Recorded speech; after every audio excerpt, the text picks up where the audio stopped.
Interviews with JEAN-LUC AYOUN. Agapè, Let Yourself. Part 3. October 11, 2020. Continued from Part 2.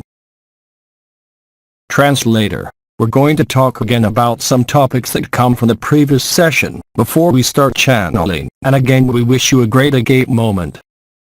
Well, so if you don't mind, we're going to continue with these very general data on what I called architectures and shapes. I repeat for all those who are watching and don't know me that what I'm going over now, because it's really overflown. If you're curious, you have more than 170,000 pages to read that summarize it all, that explain it in detail. I remind you that my goal here is simply somewhere to sit you down, to web you into a coherent frame of reference, at least in the satsangs, in order to arrive at, as I said, exploding these frames of reference. In the same way, for many years with Autra's dimensions, we were told the history of this world, the history of stellar origins, of lineages, of the source, of the primary anomaly. So now I come back to this notion of the body of eternity. That's what I'm talking about. Until 2018, finding one's body of eternity was done through a certain number of vibrations, activation of the chakras, new bodies, and the interfacing, the interconnection between this dense physical body and the so-called body of eternity. So all this happened, I'm going over just to give a framework, by the descent, starting in August 1984, of the arrival on Earth of the 5 new frequencies I was talking about earlier, ODRAM is AL, the 5 new bodies and especially the junction, the docking of the body of eternity through this physical body, by what was called at the time the doors that are located on the body. Until the beginning of 2018, we had the revelation of our stellar lineages, and our stellar origin which is evidently determined by a given dimensional state, and a body of eternity which differed according to the origin and the lineages. Some found themselves living the reality of their bodies of eternity according to their stellar origin, the blue guides of Sirius, the AYOUN with their crystal bodies, but also origins such as certain solar systems, for example, Altair, the constellation of the Eagle, where some who were cut.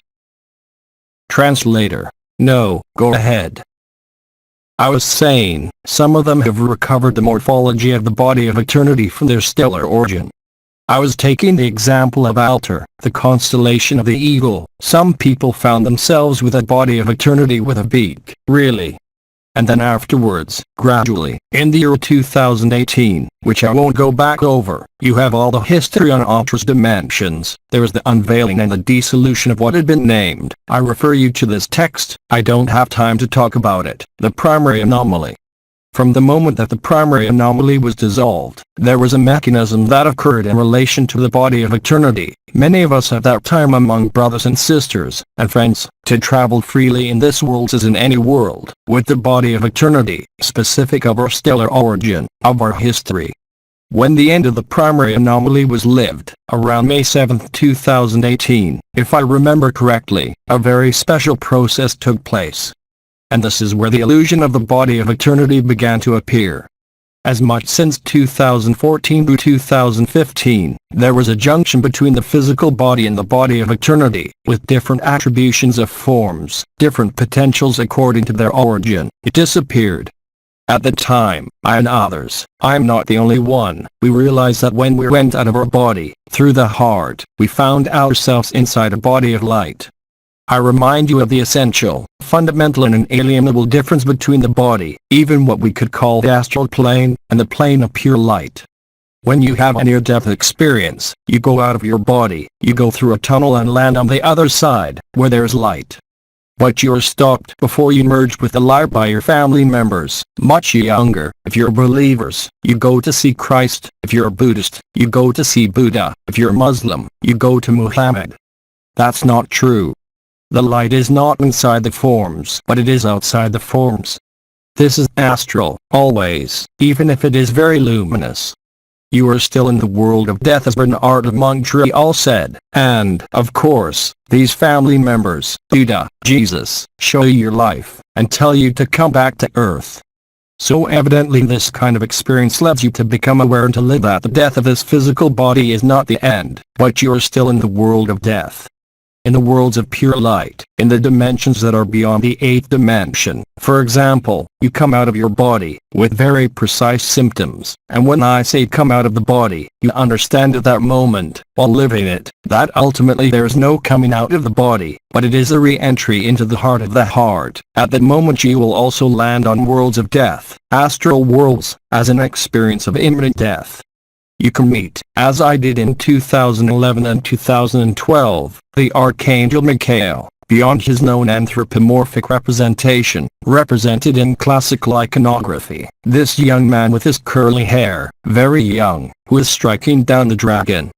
Well, in 18th dimension, for example, which is another area of the dream, Michael is the shape of a gigantic bird with a wingspan of 18,000 kilometers, without any human anthropomorphism, without any human form. It is the shape of a bird.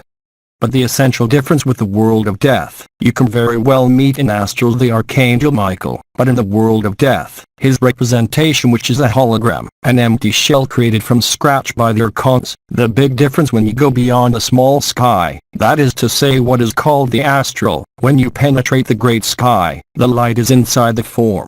I don't know if any of you have seen the film Predictions, I believe, where the AYOUN, at the end of the film, in their crystal bodies, come to take the children away. In short, in the world of death, the light is projected, it is not in the form, it is outside the form. In the great ankle, the so-called great sky, at the limit of anthropomorphism, around the 18th dimension, the light is inside the form. The projected light is not the light.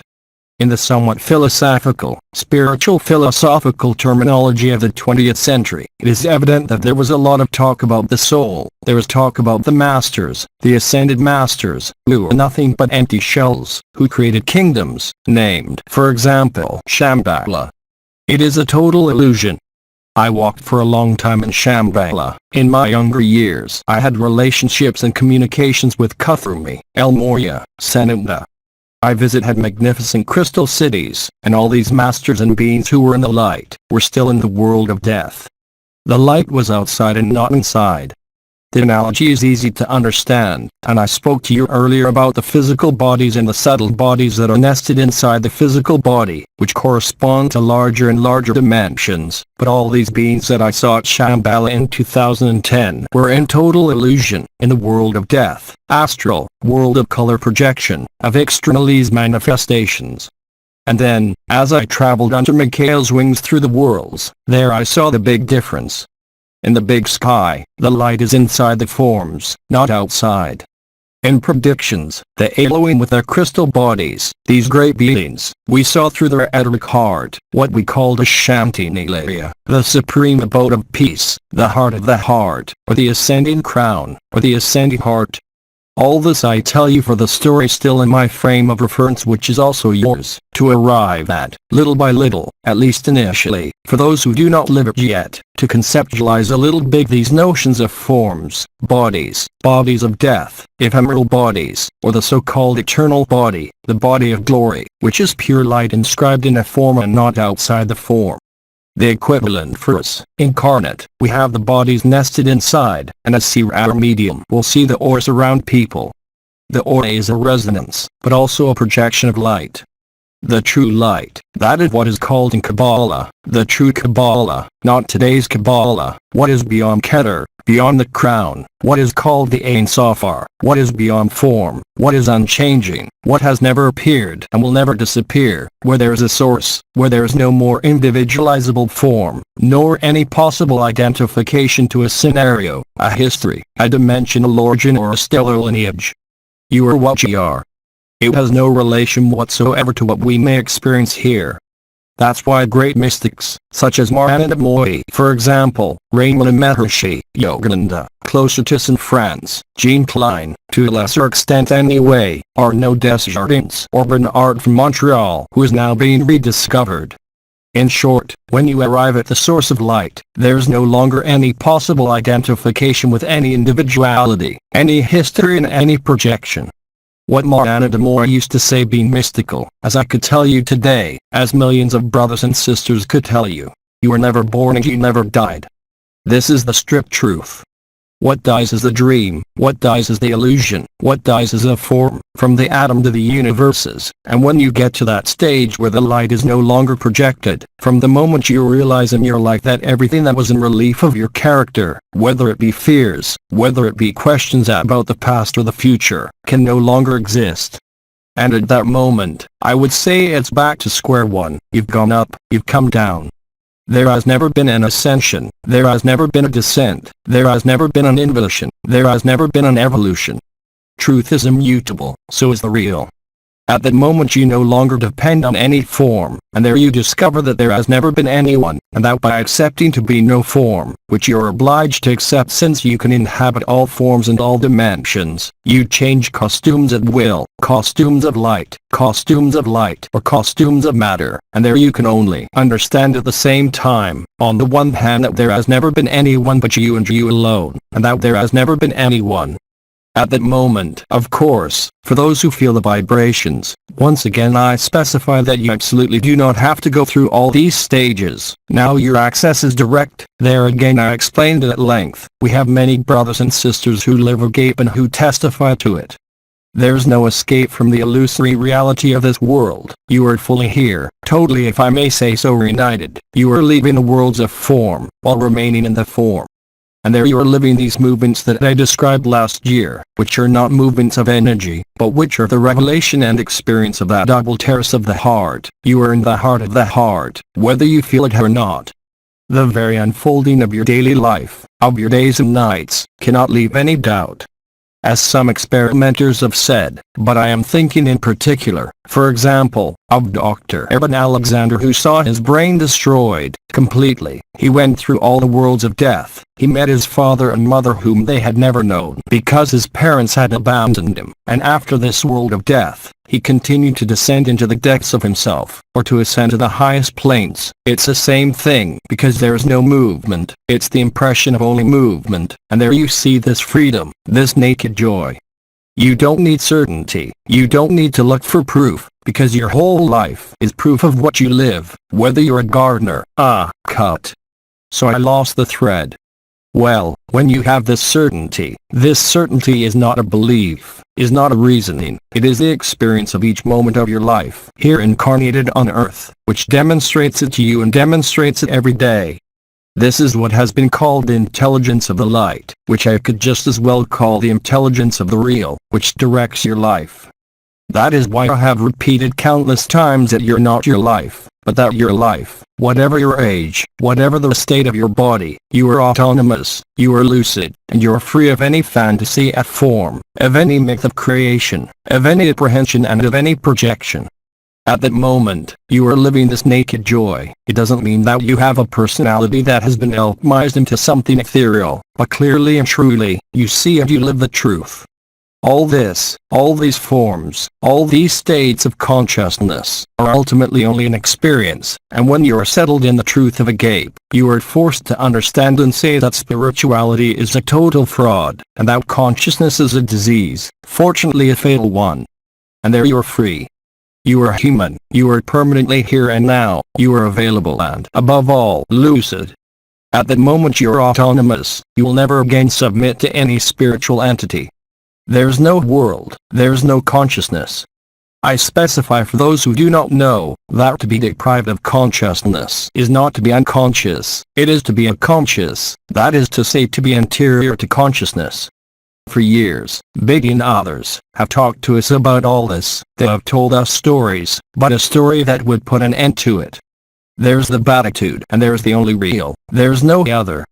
Once again, you remain totally human. It is then impossible for you to create anything in relation to spirituality. No school, no movement, no grouping, and that is the end of what has been called religions, the masters, the stories of genetic mothers and accounts, because we are constantly playing, until we are lucid, those dreams. The myth of creation, the 6 successive dreams, the 6 cycles of creation are only the illustration of the way out of the dream or the nightmare. It so happens that to be free from the state of sleep, it is much easier to wake up with a nightmare than with a dream. Many brothers and sisters still dream. I have always said, let them dream, because they will only be able to recognize themselves beyond all forms and all people, as soon as they have had enough nightmares. The circumstances of the end of the year 2020 inevitably bring us closer to the end of the world of death, spiritual fraud and the disease of consciousness.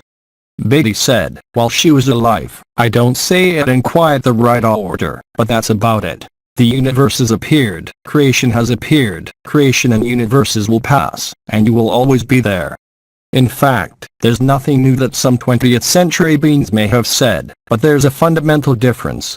We're legion to, and through the resonance of interdimensional spatial Agapè, we transcend any notion of identity, because in reality we are love, in reality we are interior to consciousness, and in the end we've only done a few rounds of innumerable cycles, innumerable forms, innumerable worlds. In reality we are space without time, we're the ether, we're the intelligence of light, simply having believed that we are this body or any other body from any other dimension. Remember that what I am saying to you, before I finish and give way to the impersonal, that all this is lived, it is not concepts, and it is a lived experience that is shared by millions of brothers and sisters, and will be lived in the very near future in the linear space of this earth, by all the universes and all creation. We are the origin of the first dream and we are the end of the last dream. This is what we call the awakening, the freedom, the real of Agapè. I'll end this first part now. Remember that right now I'm not asking you to understand, I'm just asking you, if you don't mind, not to be interested in my face during the channeling of the impersonal. Don't try to understand. Just let his words, his verbs, penetrate you. Besides, the impersonal already speaks about you and in you. There's no channeling as far as I am concerned. At the very beginning of Ultra's Dimensions, 2008 to 2009, the people attending the channeling clearly discerned a beam of light coming down from the left, in the Marian channel, and arriving at the heart. What expresses itself now has no distance from me, expresses itself from my heart, which is nothing other than your heart, whether you want it or not. So the best posture for what's going to happen now is to make yourself comfortable, to ask for nothing, to expect nothing, but really to let these words, these vibrations, these verbs, go through, which will, I hope for some of you, many of you, make you live this state beyond any state, because it is not a state, even though I call it the natural state. If you're in this posture of acceptance, without trying to understand, you will have all the time you need to reread afterwards or listen again, then you're free. So from now on, I do the silence, I close my eyes. If there is the slightest problem, as a security measure if there is a technical breakdown, the recording will be made in such a way that nothing is lost, and the person who accompanies me will be able to contact Christina to fix it. Christina takes the word, addresses the participants for the continuation of their program for the next day. Translator for Christina. Thank you, JEAN-LUC. JEAN-LUC. JEAN-LUC is leaving you. We'll let the impersonal speak. Through JEAN-LUC AYOUN. Less transformations. English Revised Translation. LMF.